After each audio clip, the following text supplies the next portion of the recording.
Ladies and gentlemen, welcome to Zoom into Wine. It's time for the show and your host, Ian Blackburn. Welcome, everybody. Good to see you. 7 o'clock, time to drink some wine, Zoom into Wine. Every Wednesday we get together with some really good people, take on a topic, grape variety, a location, and tonight, paying homage to some of the great wines of the world. We are going to France. We're going to Burgundy for a little bit of a deep dive,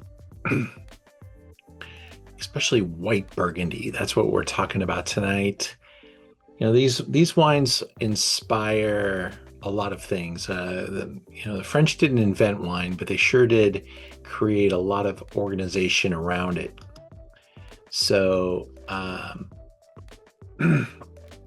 what I'm going to do is take you into our slideshow, get you into the glass. We're going to go all over Burgundy today, talk about some different locations.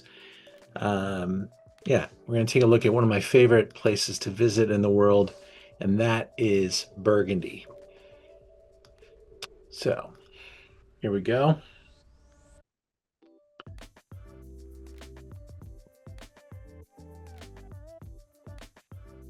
Tonight, I added a little fun bonus wine.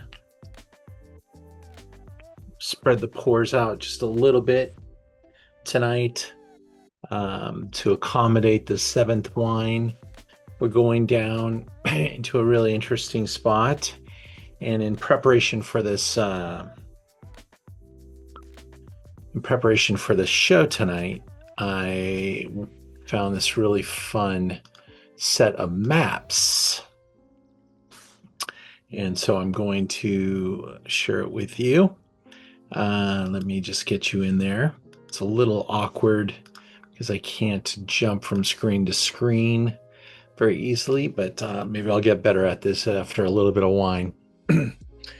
So this is on the Wines of Burgundy website. And it's a really powerful website. They spent a fortune, I'm sure.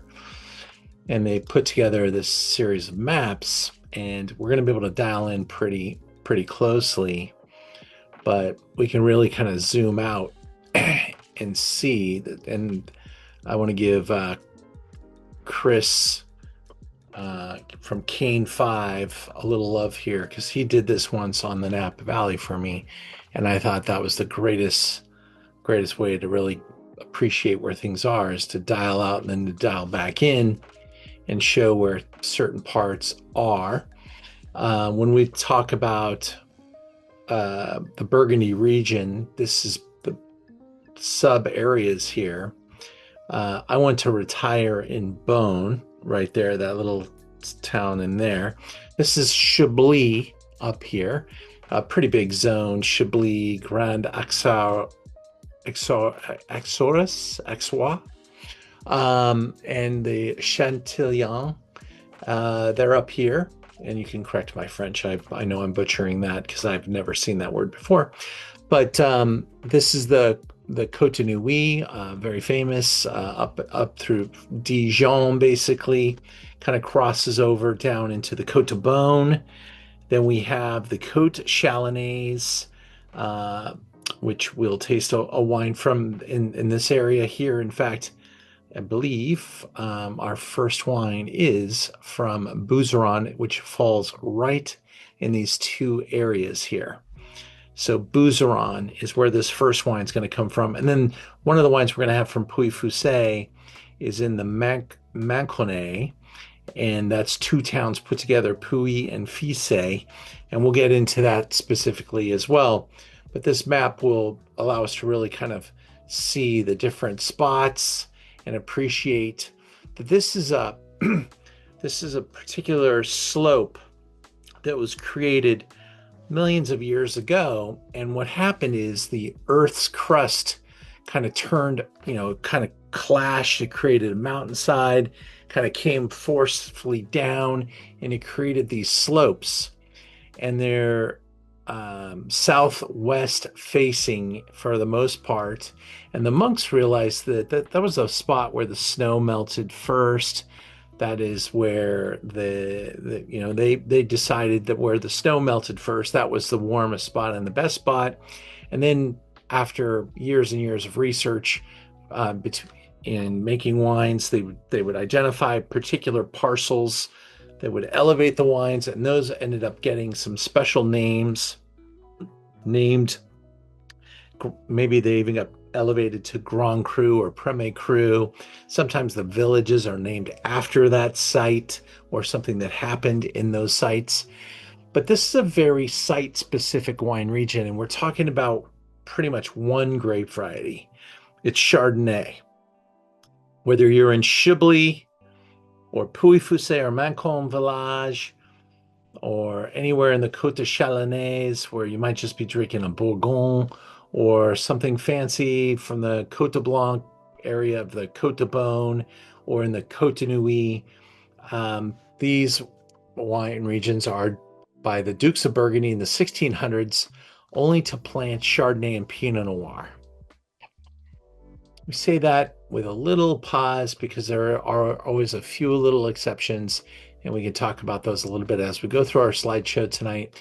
We have a lot of wines to cover, so let's start off with wine number 1 from Bouzeron. And this is a special little brand because this is owned by Domaine de Villaine. The de Villaine family own a very special house called Domaine Romanée-Conti. And they are, I believe at this point, they're about 30% owners. I could be off by 5 or 10%, but there are multiple partners that have invested throughout time. It was a very big deal. Domaine Romanée-Conti sells for the number 1 wine sells for $25,000 a bottle, and it is an asset class wine. And I saw a person on Facebook the other day and said, "Forget about it.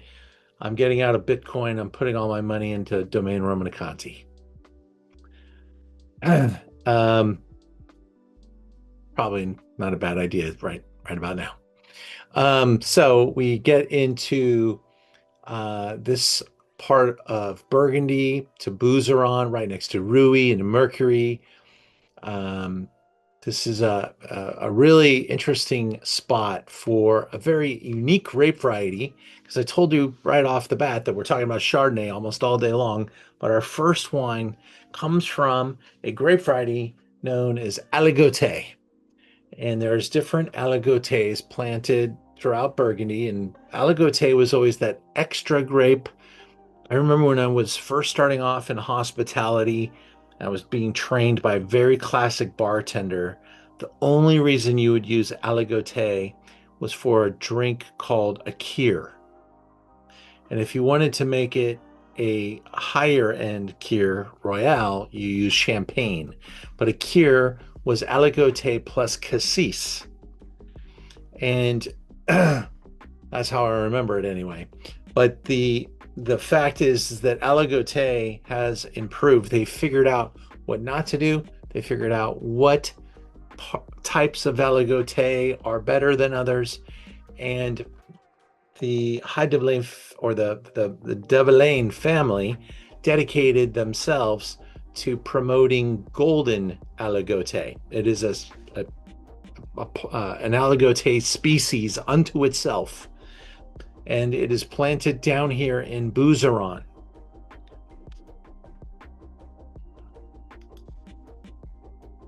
Here's a look at the vineyards. I have been there. I was welcomed there by Mr. and Mrs. de Villaine, and I was very fortunate to be able to spend time with her.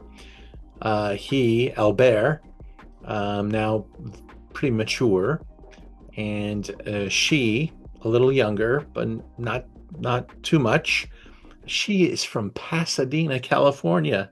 Can you believe that? And she married one of the most famous vignerons of Burgundy. And here's a look at the bottle. That's what we're tasting tonight. The Domaine de Villaine Bouzeron 2022. Notice the word Aligoté isn't anywhere on the bottle. Why? Because in Bouzeron, all they plant is golden aligoté. That is what is considered AOC Bouzeron. It doesn't say Burgundy on the bottle either, unless you read this little line, proprietor, they kind of play around of Burgundy, but it's not a Bourguignon, it's a Bouzeron. So that's how they can do it there. Here's a look at the grape variety.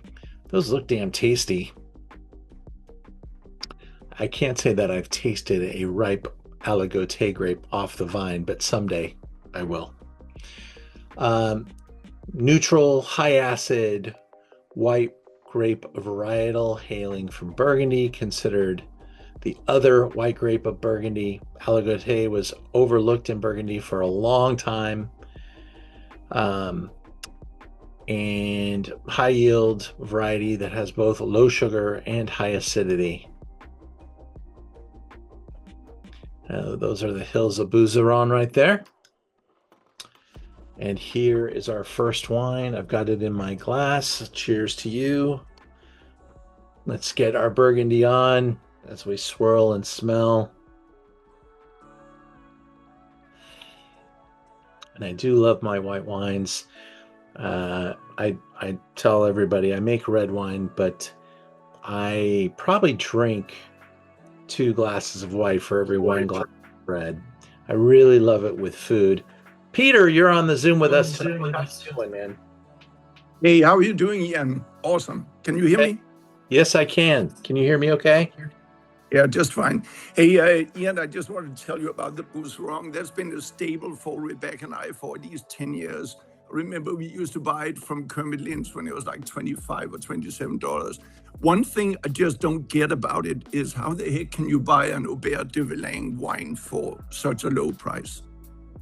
It's pretty remarkable. And this is why I think it gets a lot more attention. I will say that this is probably the most expensive aligoté on the marketplace that I know of. There may be something else. Maybe one of the other producers make it from a single. Maybe somebody's taking their Clos Peugeot and planting aligoté. I don't know. But I tried some both Ramoni and Ramosini aligoté, and they are priced quite a bit higher. Are they? Okay. Yeah. So Ramonnais, you said? Was it yes. Ramonnais? Yes, yeah. Yes, and Ramosini. Oh, okay, Ramosini. And so those are pretty fancy producers, and they wouldn't bother making a wine that they couldn't sell for like-minded pricing of their other wines, I'm sure. And I think they probably didn't make a wine like that until, others like the de Villaines put their name on something. And they do at Domaine de Villaine make higher tier Bouzerons now as well. So that's been their effort, was to first put it on the map, kind of give it legitimacy, bring it back into the conversation. And now other top producers are starting to do this. But I really enjoy this wine. I find it very bright, assertive, crispy. It's got great acidity, a lot of restraint. I think it's quite an enjoyable bottle of wine at its price point. Just think about what else is $50 in the wine world from a great producer, from a great place. And this is, even though the price has come up quite a bit over the last couple of years, tariffs and some increases in Burgundy prices have brought things up. I think this was maybe 5 years ago, about $39. So that's a pretty good increase. And I think that's why Burgundy's finally starting to slow down just a little bit, because everything's up about that same 25% over the last 5 years, and some have gone ballistic. I won't apologize about the prices, but our lineup of wines tonight's pretty sharp, and we cross into some great producers, and we find some values, and we find just pure greatness. I think you're going to love the lineup. we'll move into wine number 2. I hope you guys enjoyed the aligotés. A way to get our blood going. It was great to get a little wine into my blood.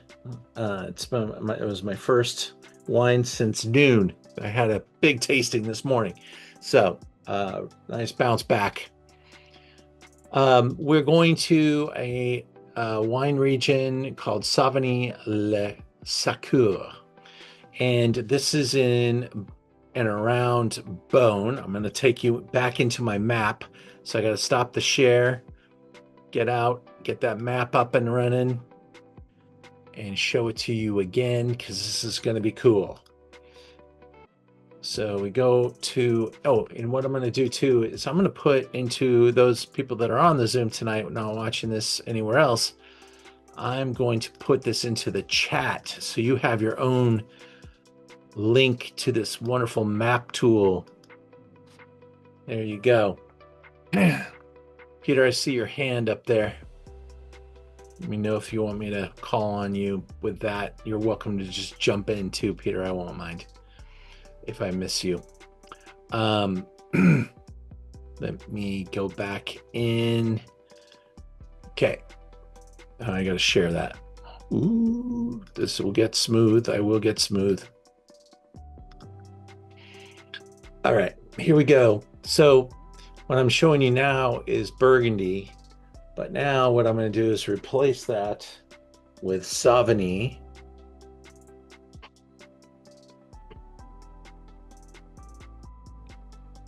How do I spell that last one? S-A-U-C-O-U-R-S. Let's see if this goes. It worked before.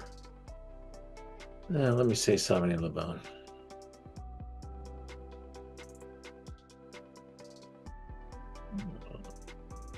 But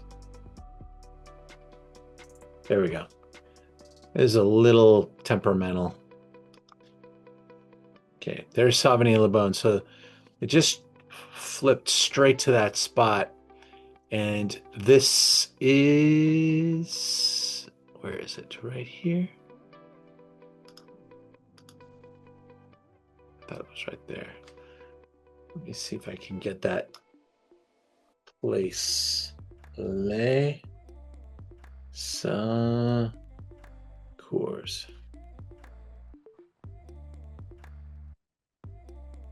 Yeah, the sausages. How about that? I don't know if that's what that actually translates to, if anybody knows, but that's where it's taking me when I put that in there. So, but this is the greater spot known as Savigny, and it's up and outside of Beaune. There's Beaune, there's Savigny-le-Beaune, and the vineyard is right there. So pretty much like the outside area of Beaune, just to the north of Beaune. Pommard's right down here, Volnay. In a really nice neighborhood. And now let's go back into our slideshow, which I can do, and show you. This is owned by two women, Juliette and Caroline Chenu. Been working on the vines and producing wine for 5 generations. First parcel of vineyards were bought back by Louis Chenu in 1914. And today they are worked by the great-grandson, also Louis Chenu. Mainly produce Savigny-le-Beaune Premier Crus. And this is an AOC Savigny-le-Beaune, not a Premier Cru, but more of a representing the entire appellation. No, this is La Secours. Is that on that list of Premier Crus? I don't see it. So let me see. Doesn't say Premier Cru, does it? It says Appellation Savigny-le-Beaune Control. And I don't believe this is elevated. but it is a single vineyard or single site inside the Savigny-le-Beaune. So, Jan, is this considered an haute Côte de Beaune area? Côte de Beaune. I think Savigny-le-Beaune is pretty definable, because haute Côte de Beaune is greater area outside of Beaune. I believe haute Côte de Beaune is anything in this area, and Savigny-le-Beaune very site specific. And I can stand to be corrected, but answering that on the fly, that's what I believe, Peter. Sorry. That's all right. Please challenge me. I love it. No matter where you're standing in Burgundy, it looks a little bit like this. This is the slope, and this is how it's planted, and it is fully planted. There's no Burgundy left to plant, left to buy. It is generationally changed hands, and if it does go up for sale, there's a lot of politics involved, and the price is typically just going to the highest bidder. There's a little bit of insider deals, but they wouldn't bother selling it if they didn't need the money.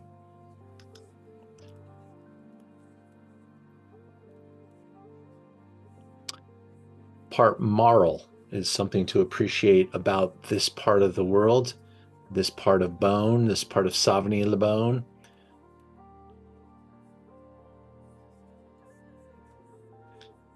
Let's see, is this the wine that has a little Pinot Blanc in it? Yes.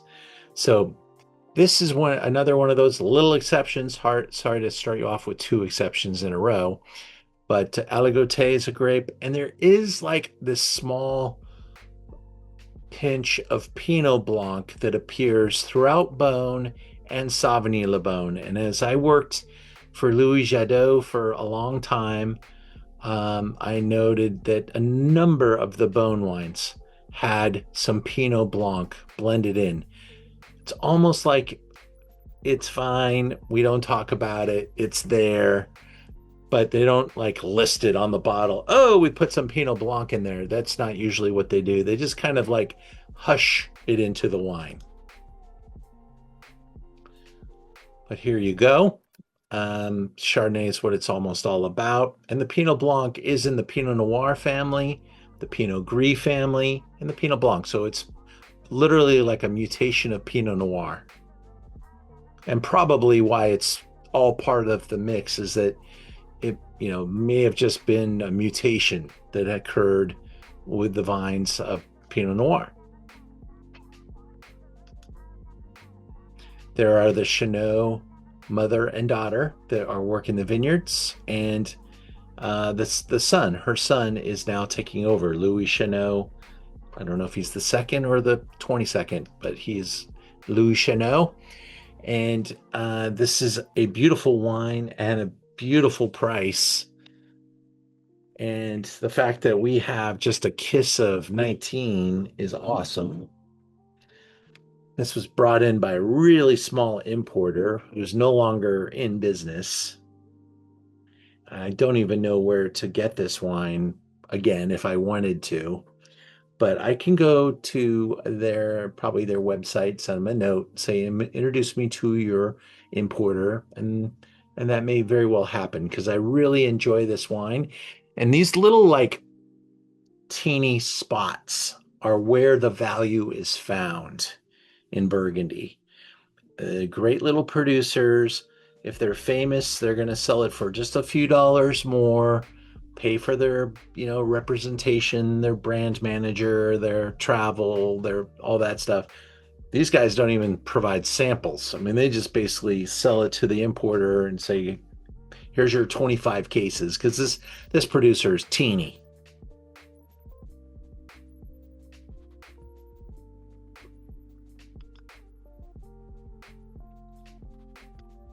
See if there's anything else here to say about this wine.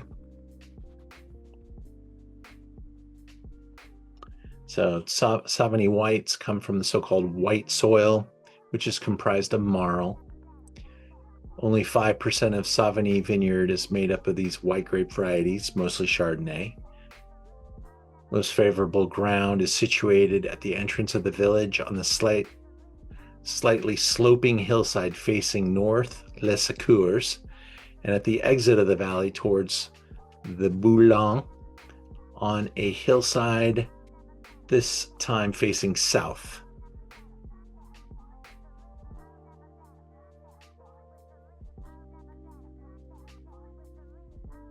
"90 points, wine enthusiasts. Hints of toastiness as well as ripe fruits give this wine both openness and spicy texture. It is full with good acidity and to balance the rich apple and pear flavors. Drink from 2020. That's a boring review. Sounds like somebody had to get through a lot of wines. Let's break it down.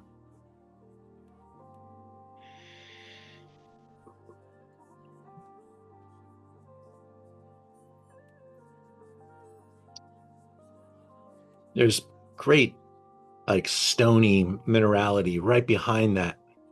I'd say kind of fuller, rounder, creamier fruit. Nice texture. I like the way this wine is. This wine's 6 years old.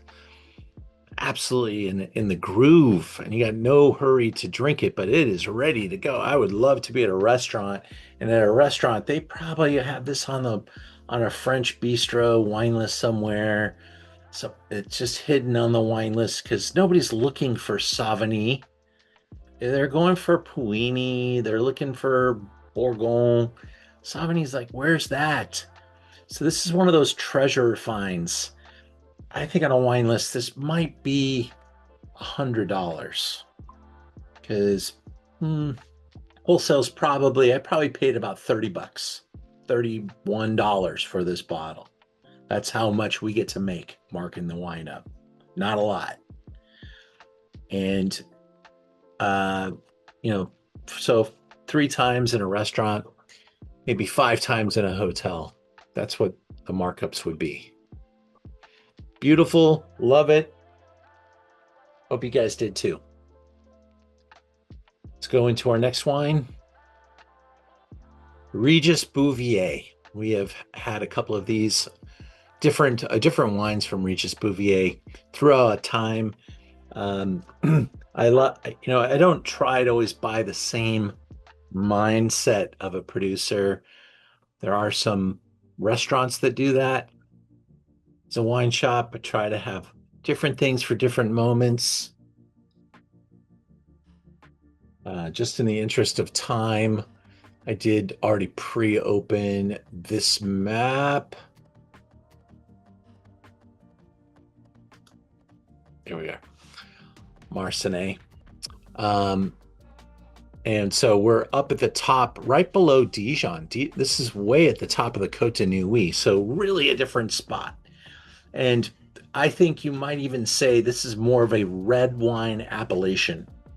But they do tend to make both reds and whites, as nobody wants to just drink white wine all the time. Nobody just wants to drink red. So the people that live there, they're going to make a little bit of both. And certainly there are some great Marsannay wines. I carry a bunch. I think I'm not recreating the wheel here. It's not a secret that Marsannay is just a great little value. It's very nearby some other great appellations, and so it just has a lot of value to it. Okay, so let's go back into Régis Bouvier in our slideshow. Check it out. Bouvier makes all 3 wines. Their style is a little bit more on the generous, riper, richer side, and this vineyard kind of plays into that hand. They tend to have vineyards up on the slopes, and you can see the stoniness in the site. And the villages all look like this. Every little town has a little village like this. Everybody knows each other, and they have these parcels. And some families have married into each other, so maybe they have 5 rows over here, and they have 5 rows over here, and they have a block over here, and that's how it works. And it's been since the Napoleonic Revolution that these things are handed down, and split up amongst family members, and so it's quite divided. And that makes it quite interesting, where some people end up like trading part rows and renting land, and they do anything they can because these prices for the land, it is insanity. It is insanity. And it's quite interesting because you could buy a house in this town for like the price of a nice motor car in America. But buy a vineyard in Burgundy is quite an expensive investment. There's our bottle. This is up for consideration for Premier Cru status. Honey and acacia flower. I think those are going to be really good notes. I remember this one being a little bit more excited in the glass. There's the Bouviers, and they are pretty prolific. They make a good amount of wine. In fact, there's a couple different Bouviers, and they're all made at the same place. But they sell Régis Bouvier to Kermit Lynch. The other Bouvier is sold to another guy. And so they're kind of competing with each other a little bit. But they're made exactly the same way, but from exactly the same grapes and exactly the same family, just slightly different names. And this is their Marsannay Blanc, about $44. Love to get your impressions. Don't have much of this left. Hey, Ian, I got a question for you. You're talking about changing from Village to Premier Cru. How much of that happens? Not much. Not much. Probably more in the last couple of years than, it's kind of one of those things where they weren't doing it. And so then all of a sudden they did it. And now it's starting to happen a lot because people are saying, hey, it can happen. So, there people are kind of repositioning. Certainly long term, you got Premier Cru land holdings. It's in your best interest to fight for that, right, Peter? You know what that's all about. A couple of years ago, Peter makes wine in the Santa Rita Hills, and there's some wine growers out there where their land, literally the land line for Santa Rita Hills, went right through their property, and half their vineyards weren't even in Santa Rita Hills, so they had to call it Santa Barbara wine instead of Santa Rita Hills. That's a huge cost adjustment. And so, if you can get the vineyard elevated, it can happen. Probably the place where it's been the most dynamic is in Pouilly-Fuissé, where they are actively creating for the very first time a cruise system, and it's long overdue. But this is in France, this type of stuff matters. We don't have that in California, but they do in France. And it's certainly, in the elevated world of fine wine, a Premier Cru will sell for a lot more than a Village level wine. Yeah, because I know you know a lot about this. Can you mention about how it was initially created with the different classifications? Let's see. So Burgundy was not as organized as Bordeaux at one point. Bordeaux became very organized in 1855. Burgundy, I believe the 33 Grand Crus that have been declared in Burgundy that was established in the early 1900s. If I might have my dates wrong, but it came along a little bit later. And there has not been any new Grand Crus at all. But the elevation of Premier Cru is there. And there's always a whisper in the wine business that, oh, that Premier Cru should be a Grand Cru. And those sites can sell for a lot of money. But I don't think they're even thinking about elevating another Grand Cru. I do think that the wine market has taken care of that unto itself because of pricing, because of the history, and the insiders already know, and there's plenty of demand for the great Premier Cru properties.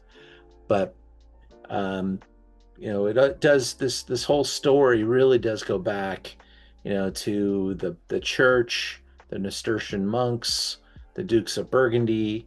They all organized to really create a very strong and almost unbending wine market, not allowing other grape varieties, not letting anything else in, kicking some grape varieties out of Burgundy, and banishing Gamay to Beaujolais, things like that. That was Philip the Bold, that was the Dukes of Burgundy, that was in the 1600s.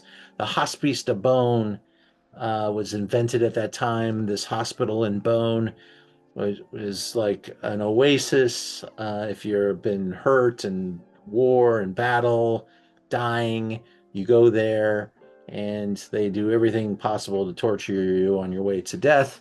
They thought they were trying to help you, but they were probably killing you, bleeding you, and doing other kinds of things.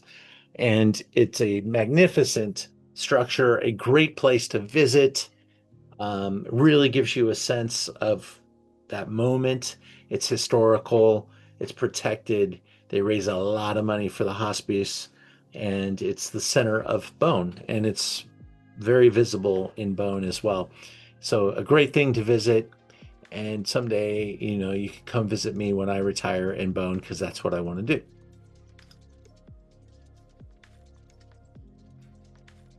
I still have the wine in my glass. I haven't even tasted it. You guys probably finished it. Let me do that. Can you see what I was talking about earlier? This it said acacia and honey. I think those are really great notes on this wine. But I also believe this wine is just really showcasing ripeness and richness and exotic spectrum. Some of you may like it more, and I bet some of you like it less. It's one of those wines that it'll have both. I would love to hear from you what your thoughts are.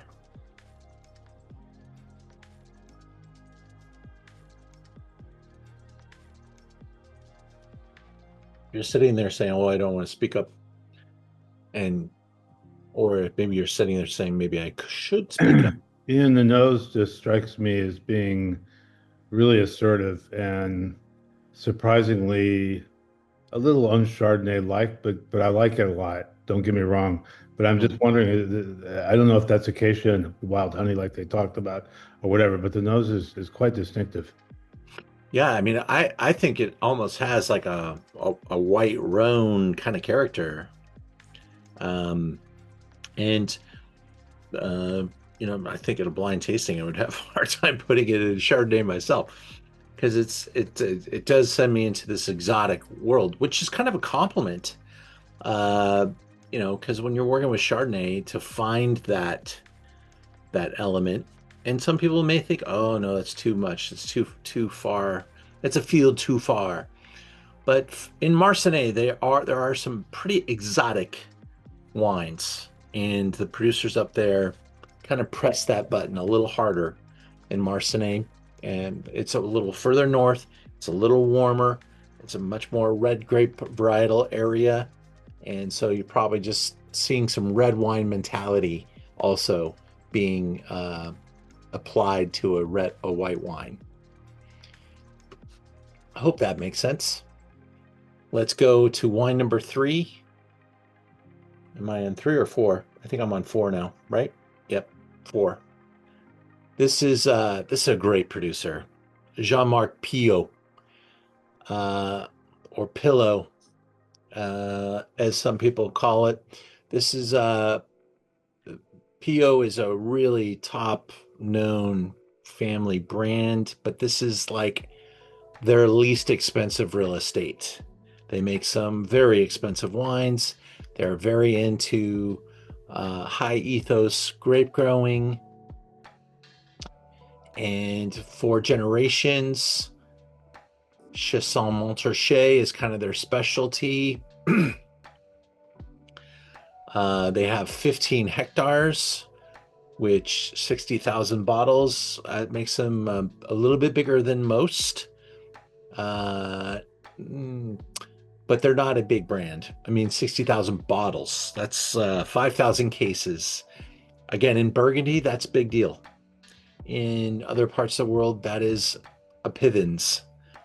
And this is imported by Rosenthal, really good importer.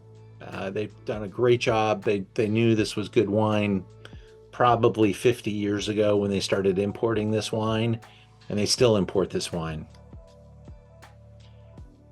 So they have the Jean-Marc. This producer owns some of the more important sites, and this is not one of them. But what I love about it, because you're getting a great producer to make a wine from kind of I don't want to say lesser place, but it is kind of a lesser place. And let me just go back to my Burgundy maps and show you.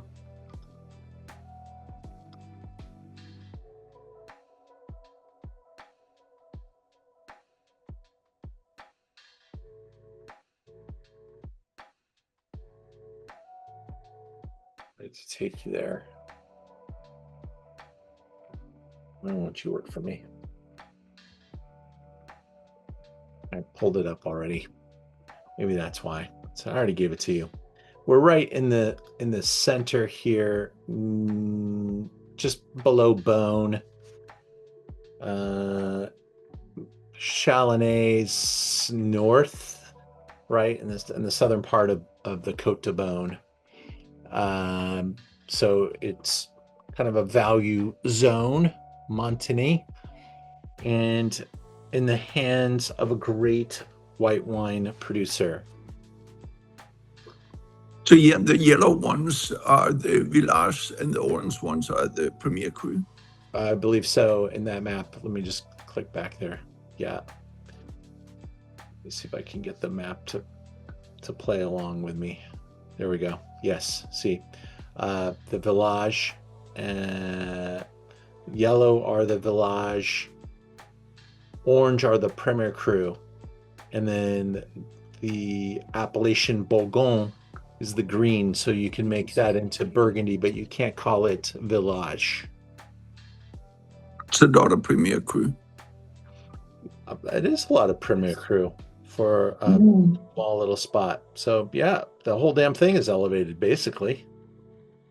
So Ian, can you talk about the differences in soil and climate and other factors across these different, because it's not a big area, but we're highlighting different regions. I'm wondering if you could talk about the differences. I know we talked about white soil for the last one, but what about some of these others, if you know? You know, I'm not going to pretend to know. I don't have that. I can only tell you what they tell me in the research about these brands. I have not walked Montagny, but what you're looking at throughout Burgundy is just lots of limestone outcroppings, and then you've got different elevations, different exposure, and then some like some things are maybe a quarter mile this to the east, and some are a quarter mile to the west, and so it's a lot of like what is your exposition, and how is the sun penetrating, and what is the water doing? Is it'll rain in this part of the world almost 200 days a year. You'll get some sort of precipitation. You'll have right now with global warming, we see bud break earlier February, to March, and then all of a sudden frost in April. And that's a terrible thing. But sometimes the vines then say, hey, okay, we just got shocked. We're going to create a new flower, and they'll have a second bud break. And so the vines are kind of reacting to this environment. Um, uh, Peter, I don't know how it is in your part of the world in Santa Rita Hills this year, but I'm hearing in Paso, they're talking about starting harvest in July. It's crazy. It's crazy early. Let me just add one more thing to like the soil type. So you think about Burgundy was at the bottom of the ocean Jurassic time. That's about 250 million years ago. That was when it was all formed. We are up here in Santa Rita Hills young. We are just 25 million years old. Very, very different. So, when the bottom of the ocean was created, that is what is now part of the soil that the plants are living in. So back to your question, Ian, about, yes, it's been a warm spring, kind of chilly a little bit later on, but I've been with a bunch of winemakers over the last couple of weeks, and everybody's thinking 2 to 4 weeks early pick. So we might start seeing grapes coming in the early August already. Yeah, and that used to be the mark of a really hot vintage, and now it's kind of becoming the norm. August harvest. So it's just the way, and in some ways the plants are also going to start reacting in different ways. Maybe there'll be shorter growing seasons because they bud break earlier. But when they bud break earlier, there's always the damage that can come, because all of a sudden you'll have a cold weekend and it will really mess with stuff. So we like that 6-month window without extremes, but we're kind of getting some of that taken away from us as a protection. So Janice, I wish I could give you like the really wonderful, clay, marl, limestone, that kind of stuff. I just don't have that textbook on each of these small little places. But I'm always fascinated to learn about them and to find these little nugget wines. And, I bet you Montagny as an area, even though with all that ground crew that they have, this whole village, I bet you're looking at maybe 50 acres, maybe 100. It's not that big, so it's pretty tight. Somebody might be able to Google how many acres of vineyards are planted in Montagny and give me a better answer. That'd be great. But it's pretty small, and so you can do some quick math. You get about 150 cases per acre, and you're not looking at a lot of wine for the world. Thanks. You got it.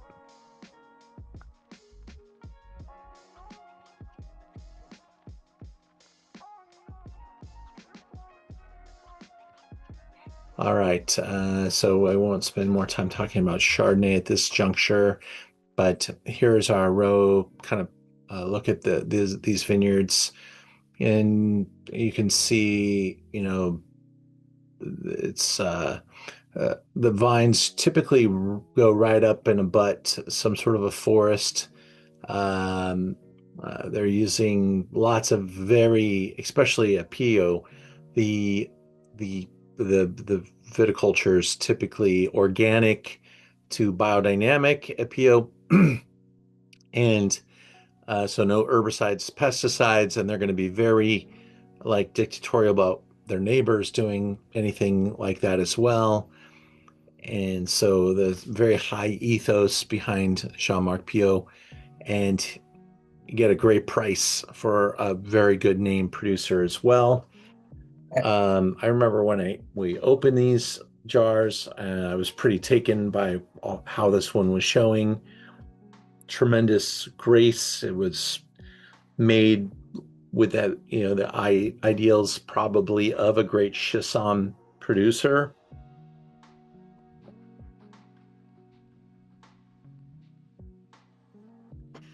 There's this really beautiful, bright orchard fruit mark.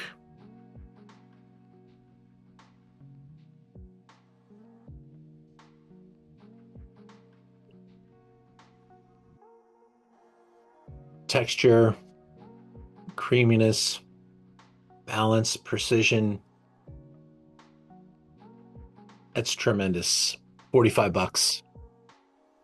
Question. This one was noted that it was organic, and at least one other one said the same thing. Yeah. Do you find that more of these wines, do you follow those farming practices as opposed to maybe here in the US? I won't say that, well, first let me say in Burgundy, yes, they are super organic in Burgundy. Okay. But I also believe that,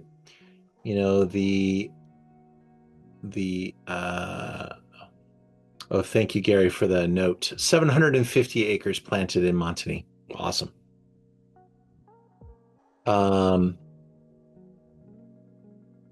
So total production, about 100,000 cases for the world. I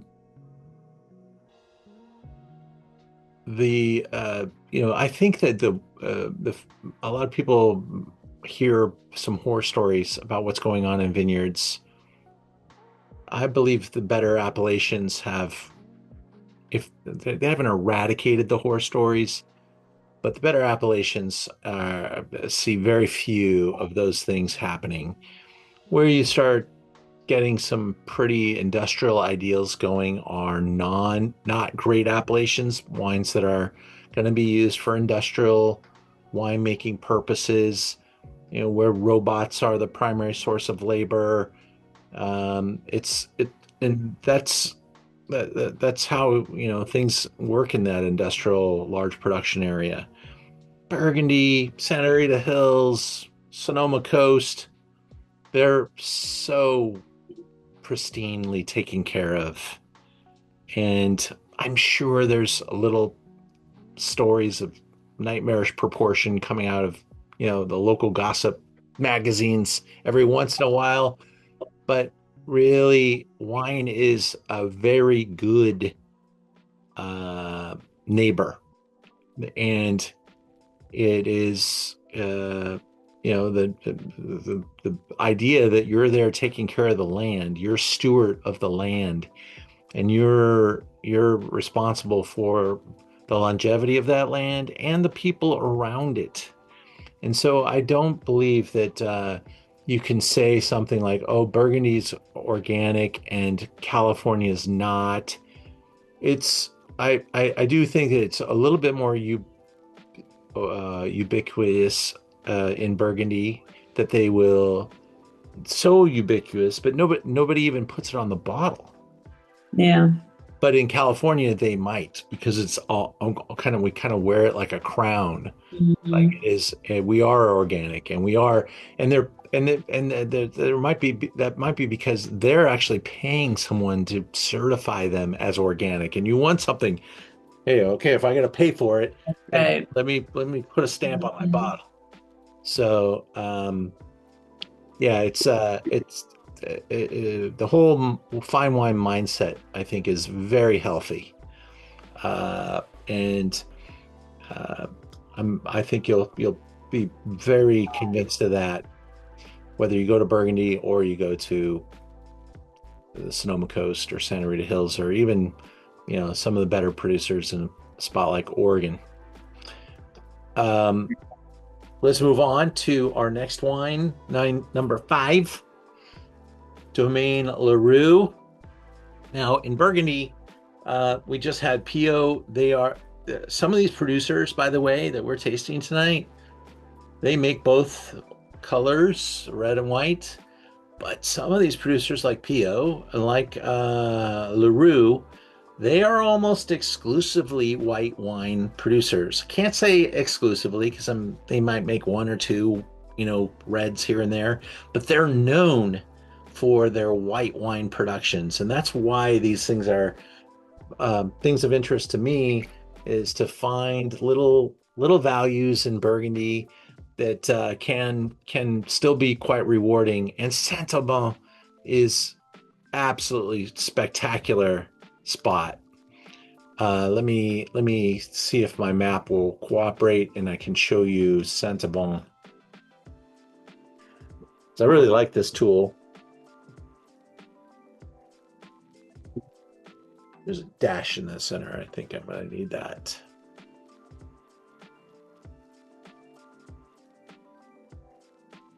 Yeah, there we go. Come on. Do it to me.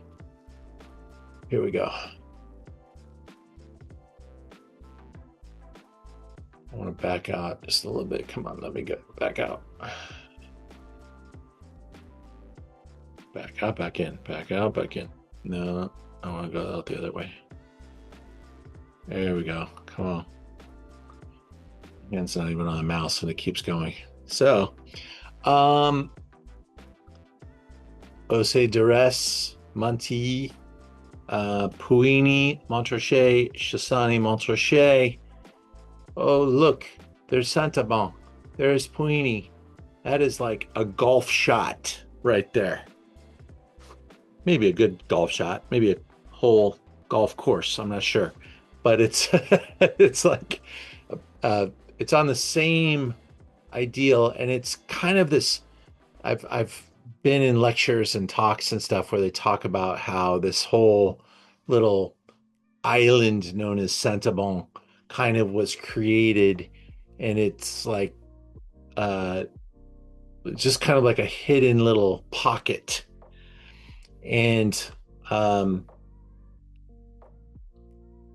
Domaine Larue is a very invested part of the Saint-Aubin economy.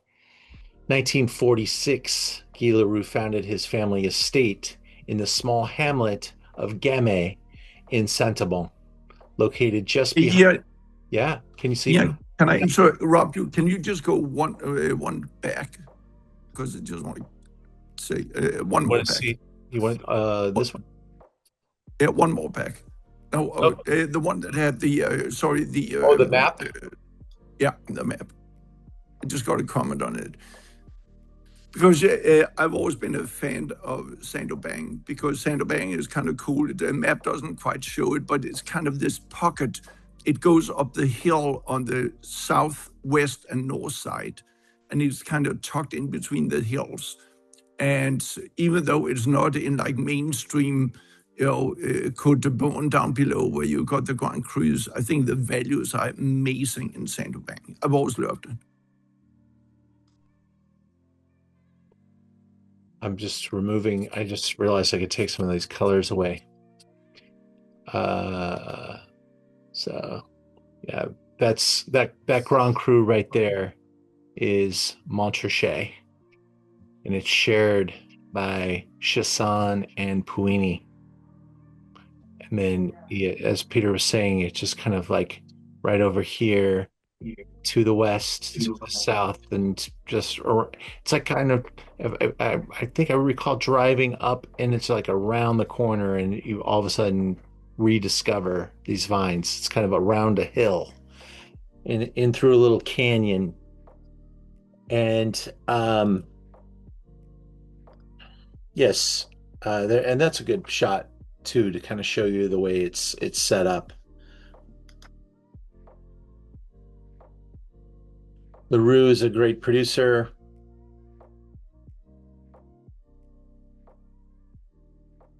Elegant hazelnut, inflected fruit, and precise stone finish. Are we on wine number 6? Or no, we're on 5, right? So I guess it's in my glass already.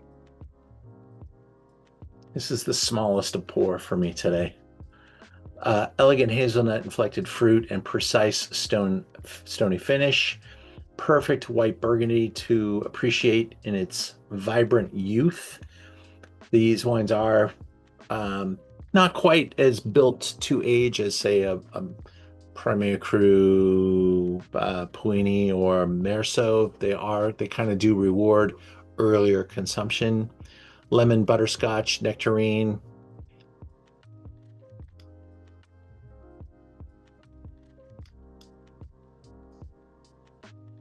Look at Saint-Aubin.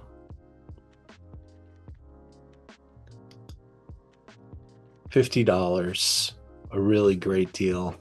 2022.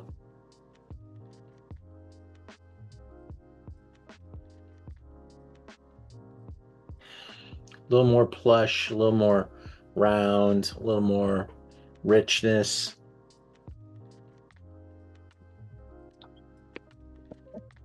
Still in the value area. They're lighter and a little leaner and a little, but they're distinctly Burgundy. They're really charming. They're easy to sip a lot of and enjoy with a great meal. As we make our way through this Zoom tonight, I want to just plug a couple of very good things happening. July 1st, is that next week already? Maybe you don't know what you think of a Madeira. This has been one of the most radical investments. Forget about Domaine Romancanti. You should be buying Madeira. Madeira is skyrocketing in value because there is none. These wines age forever. And it is a teeny little island off of North Africa that's run by Portugal. It's got an incredible history. This is the wine that people drank at the signing of the Declaration of Independence, and that's why we're doing it in celebration of 250 years of America next week. These wines, I could send you this flight tomorrow, and it will be fine next week or next year, because these wines are fully oxidized in wood. The way they make them, they're made, the original ones were put on the bow of a ship and traveled around the world and oxidized in the wood. And nowadays they've got ways of making these wines, and they're just bulletproof. And the old wines, you could go back. I've got wines on our website back to the 1930s or 20s. They can get quite expensive now, but just 20 years ago, they were less than $100 a bottle for a wine from the 1800s. Now they're selling for thousands, and they're going up radically fast. I mean, literally every time I order these wines, they're up another 5 to 10%. And I bet you could say for the last 10 years, these have gone up 20% per year, every year for the last 10 years.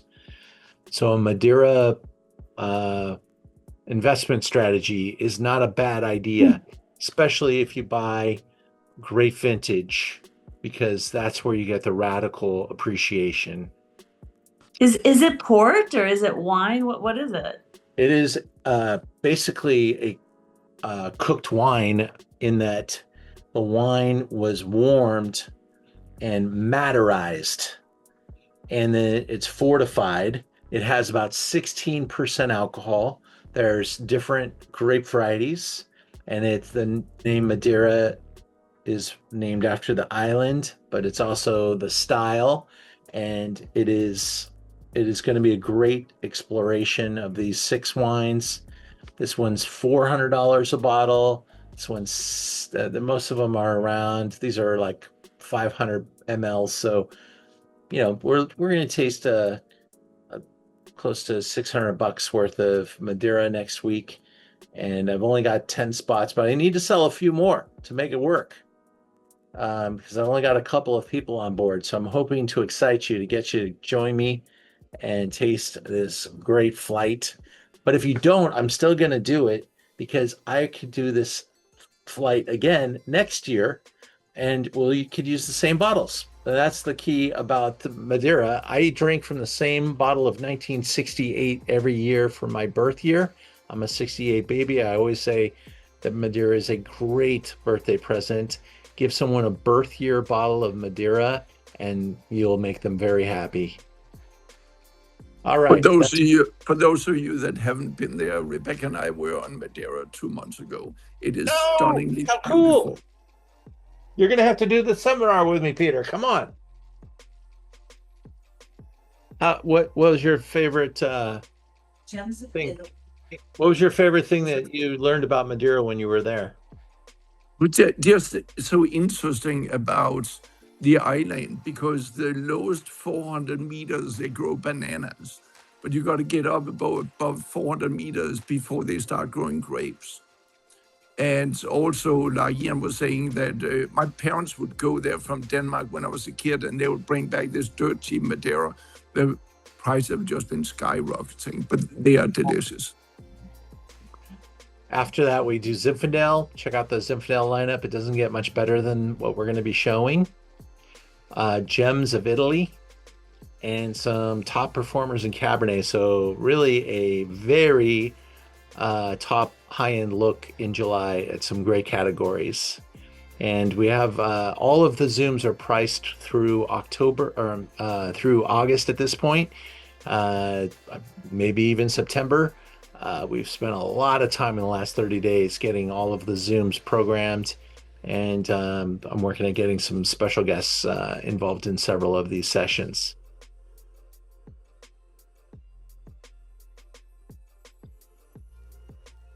All right, wine number 6 now.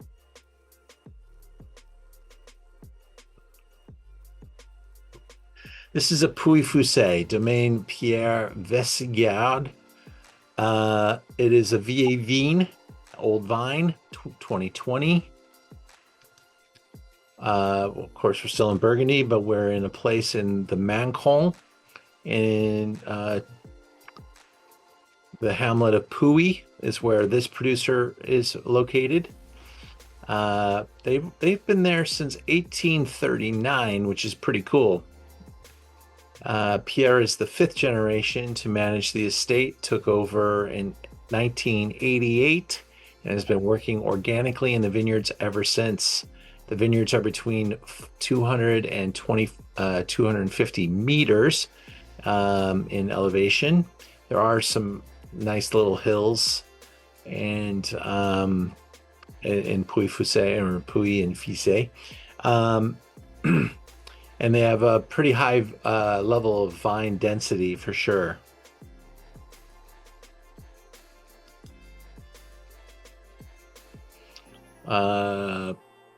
Gary is on our Zoom tonight with us. We went to Pouilly-Fuissé, right, Gary?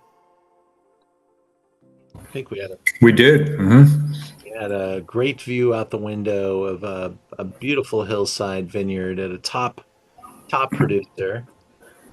And that had just gotten a lot of their land elevated to Premier Cru, so they were really good shape. So let's go into this particular wine's details, and I just clicked through a couple of those slides pretty fast because there were some mistakes in there. But this is a nice look at the hills of Pouilly-Fuissé.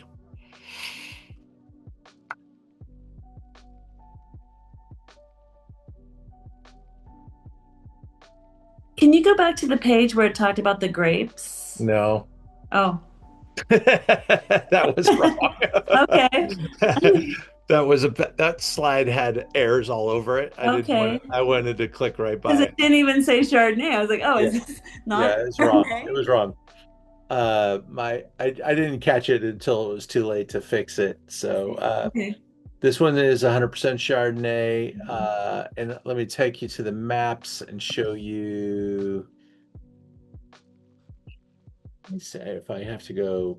I tried them all except for Pouilly, so let me just see how that one worked out. So we'll see.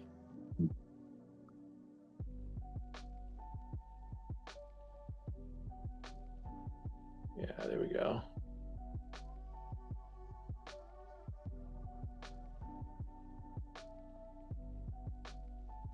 This will be fascinating. Let's see. We'll take away there are no Grand Crus down here, but you can see the appellation. The orange are the new Premier Crus. They didn't have them before. So that's a pretty big set of vineyards. The green areas represent areas that you can only call Burgundy. Can't call it Pouilly-Fuissé. This is the yellow is what you can call Pouilly-Fuissé, and again, the orangish color are the Premier Cru sites. And Pouilly and Fuissé abut each other, so that's Pouilly and that's Fuissé right there. There's a nice picture for you.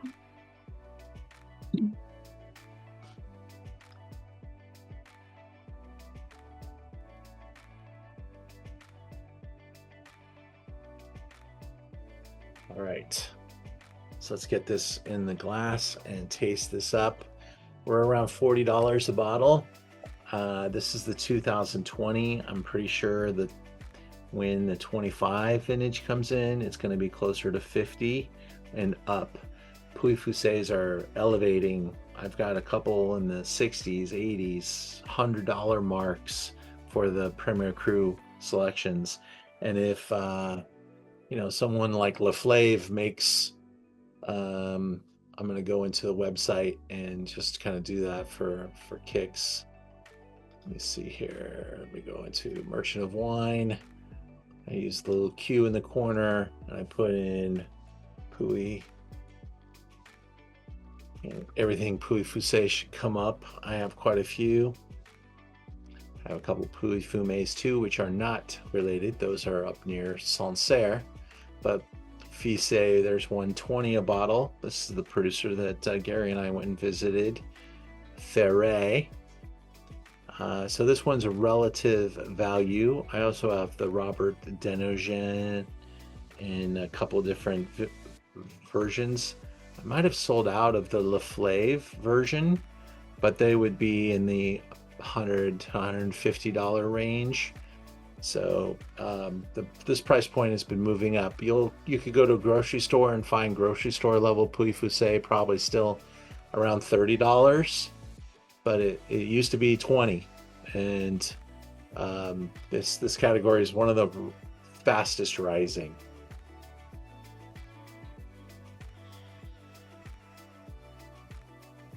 Vieille Vigne means old vines, and that typically relates to 80-year-old vines.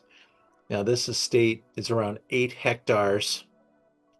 3 hectares are in Mancon and 5 are in Pouilly-Fuissé. So they might make a little Mancon village with the 3 acres that they have, and then about 5 acres of Pouilly-Fuissé, and they're very different price points, right? Vine age average is around 35 years. Let's see. Pierre uses only copper sulfite in order to protect the vines. So those are both organic properties, I believe. Copper is absolutely sulfite. Yeah. The grapes are harvested manually in small boxes and pressed without destemming.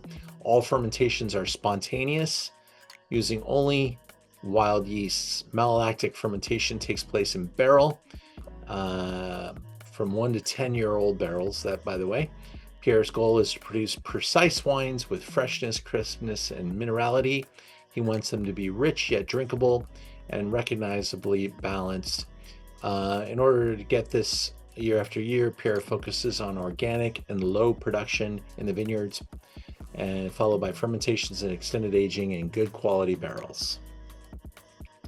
So I thought this wine was very nice at its price point, represents a solid value, and you can see that 2020 is in a great position. I also placed it here in this spot in the lineup just because we're from a flavor profile. I felt like it kind of represented again a return, something a little bit bigger but not quite as big as we once were back in the iteration from Marsannay. But a little bit more volume, a little bit more pronounced flavor and ripeness levels. Now we're going to finish our program tonight with something really special. We move into Meursault from a great producer from Antoine Jobard. And this is a 2022, which I thought was just stunning when I opened the bottle. Antoine took over from his father in 2007 and pushed the level of perfectionism even higher. So comes from a very detailed place.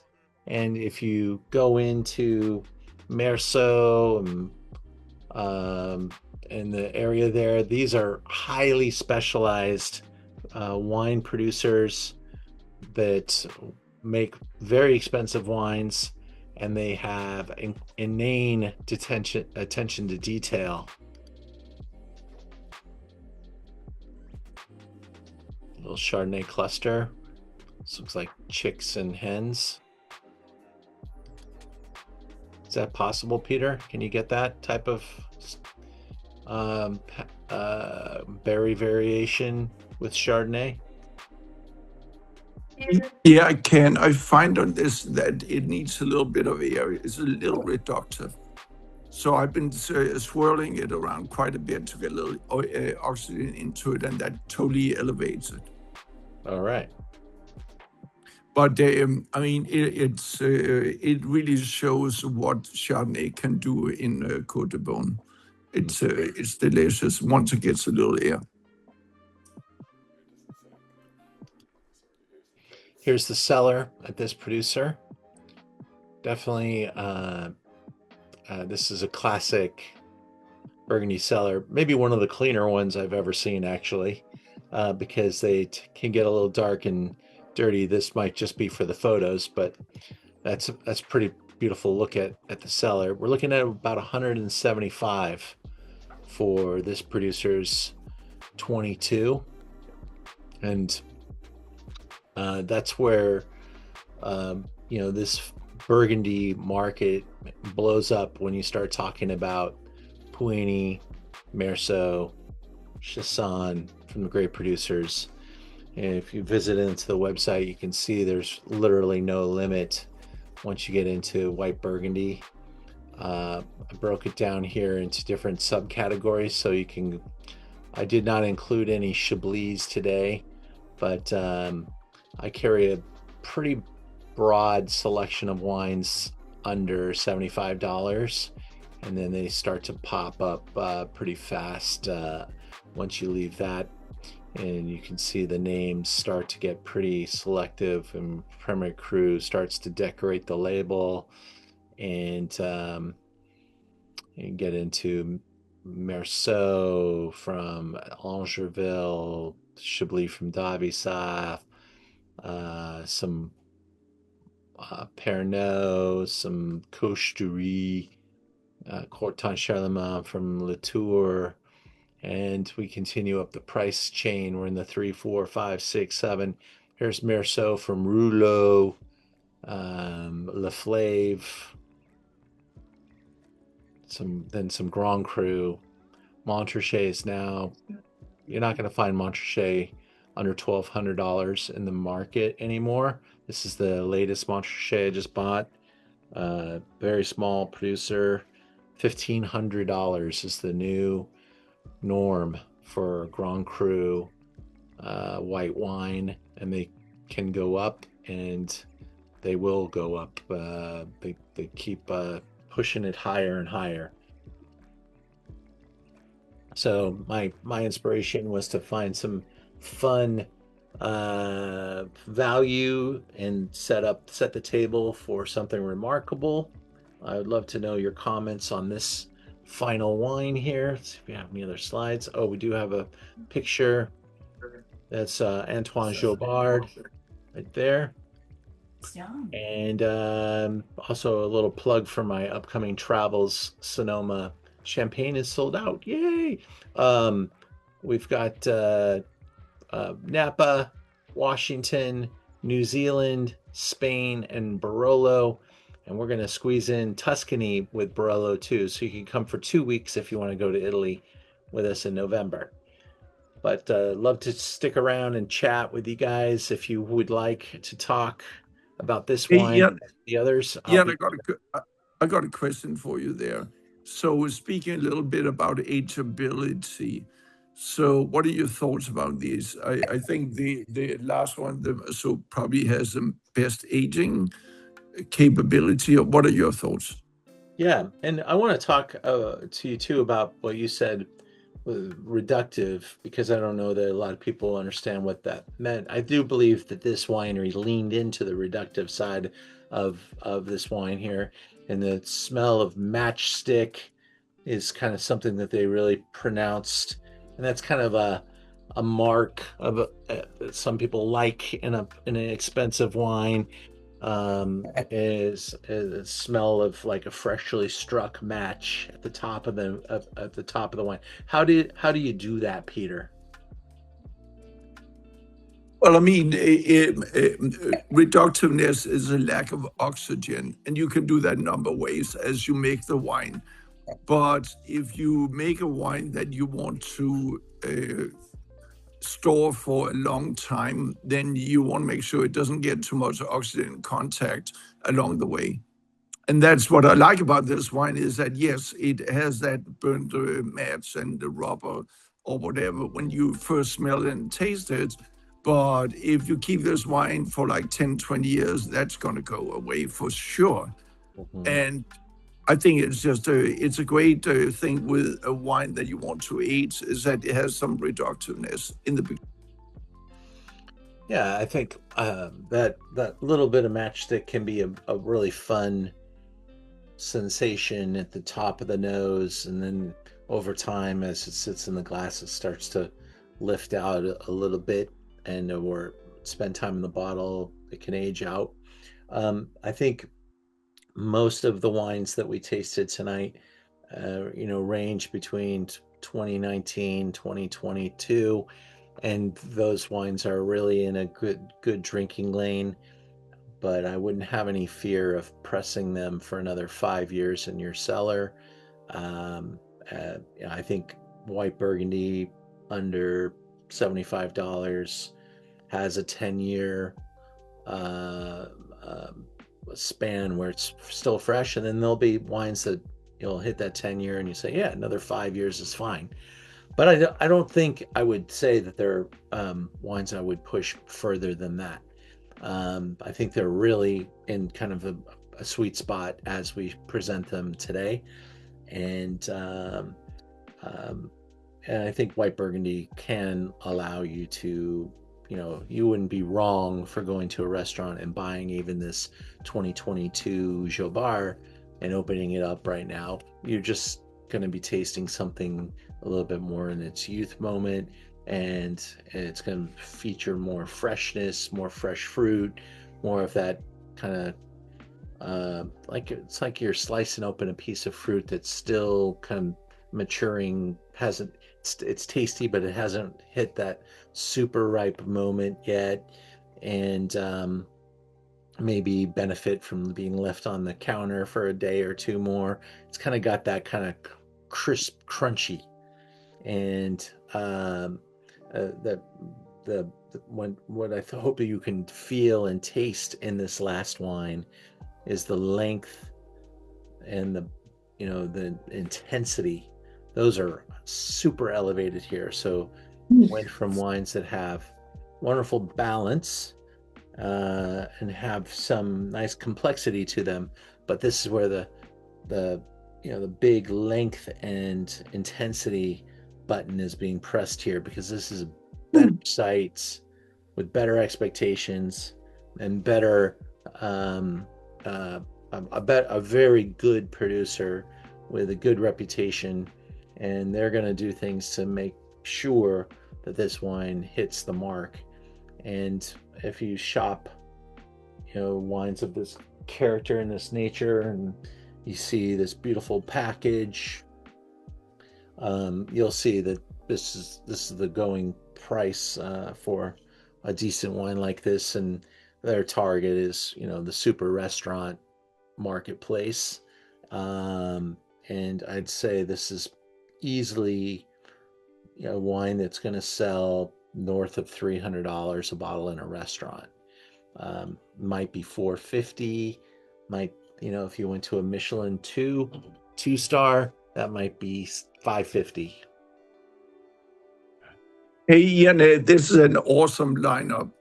I always enjoy so much what you're doing. Can you give us a couple of stories about some of the best Chardonnays you've ever tasted? Because I know you tasted an amazing lineup in your life. Well, there's nothing like when you work for Louis Jadot and you go to Burgundy, whether I was there on a personal trip, I was still an employee of the team, but I brought my best friend with me, and we were welcomed by Jacques Lardier at his house for lunch. He was the winemaker for Louis Jadot for 40 years, double PhD, and he asked me what year I was born in, and my friend Clay was born in 71, I was born in 68, and he said, by the way, when you're in Burgundy and people ask you what year you're born in, tell them 69, because 68 sucked and 69 was fantastic. So we had a 71 Batard Montrachet from Louis Jadot with Jacques Lardier at his house, and that was just one of many great memories. During the great financial crash of 2010, one of my sponsors was a big auction house, and I was going to a lot of auctions, and I was fortunate to be in the room when an auction lot was kind of failing. Maybe there were just too many auction lots that day, and buyers were kind of tapped out, and I'm like, how much is that wine? So I bought it, and it was some Laflave 3 liters, 3 of them, Batard Montrachet, 2007. I paid like $500 a 3 liter, Peter. I did unfortunately drink them all by this point, but those bottles are now worth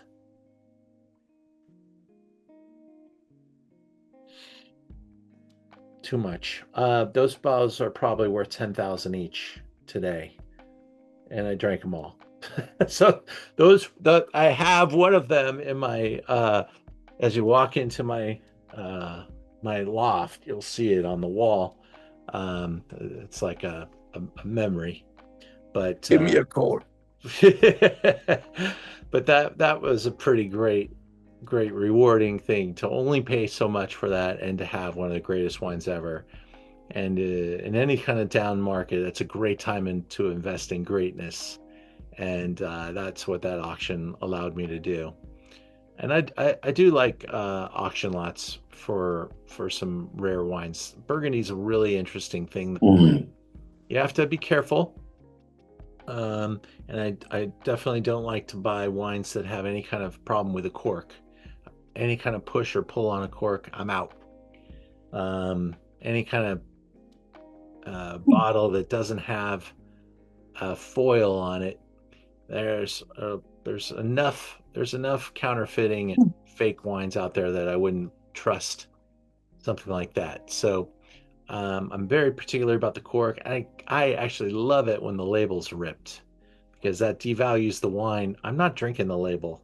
I'm drinking the wine. So give me a torn label and I'll take it. And that's a great opportunity to find something really, really crazy out there, is in the auction market. But do be careful whenever you're bidding on an auction. Realize that they're going to throw on another 20% after the auction closes. That's how the auction house makes money. They get you in there, you think it's a good deal, and then you got to pay 20% plus tax on top of anything you buy. So sometimes a good deal turns into a bad deal pretty fast, but that's where you can find some pretty good deals out there. I thank you guys for joining me tonight. If you live in Los Angeles and want to come to dinner with me, I have a great dinner in July. First Growth Bordeaux, 71 above, July 6 or 7. Let's see, what is that? July. That's the 9th. It's a Thursday night, 71 above. All 5 first growths from great vintages will be included in the dinner. And a plethora of other great Bordeaux will be showcased. But until I see you again, thank you very much and have a great night. And go Dodgers. Thanks. Thanks, Ian. See you.